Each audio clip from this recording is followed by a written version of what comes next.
நான் 12 ராசிக்குமே ஒரு பரிகாரம் சொன்னேன் குரு பயிற்சிக்கு. கடலோரம் இருக்கக்கூடிய சித்தர்கள் அதை பர்டிகுலராக இந்த கடக ராசிக்காரங்க செய்யணும். ஓ ஓகே. வாரம் வாரம் வெள்ளிக்கிழமை செய்யலாம், தேர்ஸ்டேஸில் செய்யலாம், முடியாதவங்க சண்டேஸில் செய்யலாம். உங்களுக்கு எப்போ ஃப்ரீ டைம் கிடைக்குதோ இந்த கடலோரம் இருக்கக்கூடிய சித்தரோட வழிபாடுங்க.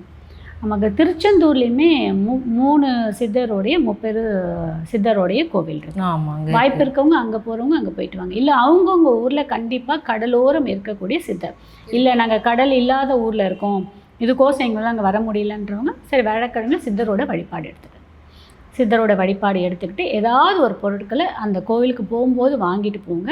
அங்கே வச்சிருந்துட்டு அந்த பொருளை தானம் கொடுத்துட்டு வாங்க. இதை பண்ணும்போது ஒரு நல்ல மாற்றத்தை உங்களுக்கு கொடுக்கும்.